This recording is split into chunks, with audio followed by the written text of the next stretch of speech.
Welcome back to Just Say Something podcast. I'm Phillip Clark, and as always, this is a space where we talk about real issues, real people, and the conversations that actually matter. Today's episode centers around National No Smoking Day, which is March 11th this year. And whether you're someone who has never touched a cigarette, someone who quit years ago, or someone who is still struggling with nicotine today, this is a conversation worth having. National No Smoking Day isn't about pointing fingers or making people feel bad about their choices. It's about awareness, support, and creating a moment, just one day, where people take pause and think about their health, their habits, and what change might look like.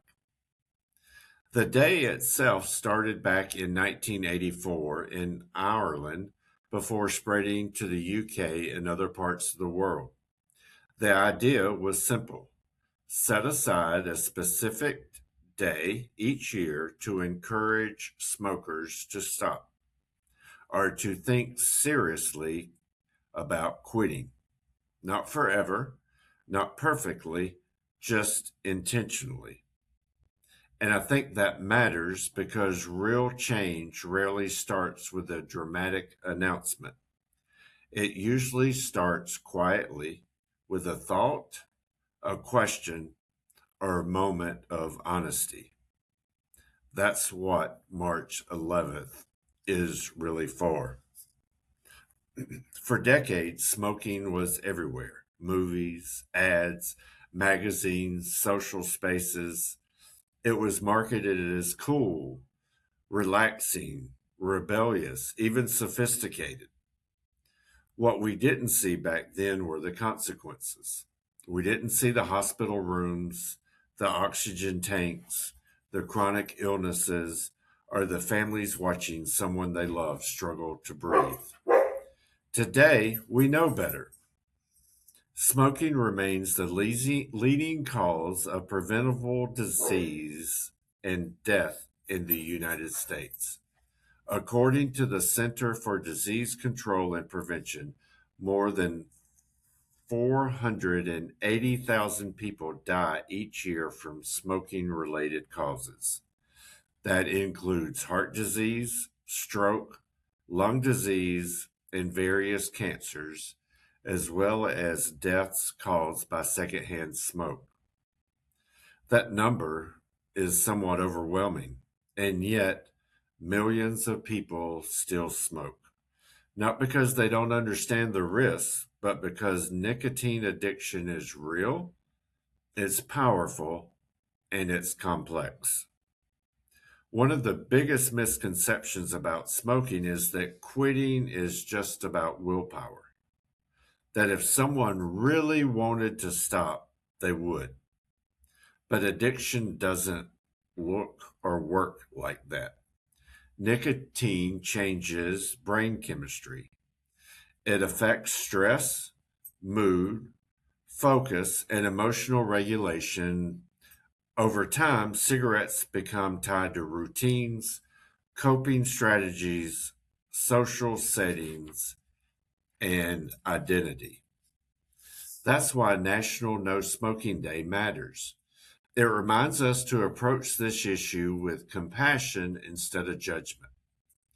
People are far more likely to change when they feel supported rather than shamed. The hopeful part of this conversation is that quitting smoking has immediate and long term benefits, no matter how long someone has smoked. Within 20 minutes of quitting, heart rate and blood pressure begin to drop. Within 12 hours, carbon monoxide levels in the blood return to normal. Over the next few weeks, circulation improves and lung function increases. Over time, the risk of heart disease, stroke, and many cancers drops significantly. Even people who quit later in life see meaningful health improvements. It's never too late. The idea that the damage is already done is one of the most dangerous lies addiction tells. It's also important to recognize that smoking looks different today than it did years ago. Vaping and e-cigarettes have changed the landscape, especially for our young people. While some adults use vape as a way to quit cigarettes, many teens and young adults become addicted to nicotine without ever having smoked a traditional cigarette. Nicotine is still nicotine. It's still addictive, and it still affects brain development, particularly in adolescence. The longer it's used, the harder it becomes to stop. So, National No Smoking Day isn't just about cigarettes anymore. It's about nicotine in all its forms. It's about taking an honest look at stress, habits, and how we cope. If you're thinking about quitting or even just cutting back, there are a few things worth remembering. You don't have to do it alone. Talking with a healthcare provider or calling 1-800 Quit Now can connect you with free support and resources. But be honest about your triggers. Stress, boredom, alcohol, and social settings all play a role. Quitting doesn't mean stress disappears. It means learning new ways to manage it. And if you slip, that doesn't mean you failed. Most people who quit successfully try more than once. Each attempt teaches you something. Progress isn't linear. If you don't smoke, today still matters to you. It's a chance to support someone you care about. A simple, I'm proud of you, or I'm here if you need support can make a bigger difference than you might realize.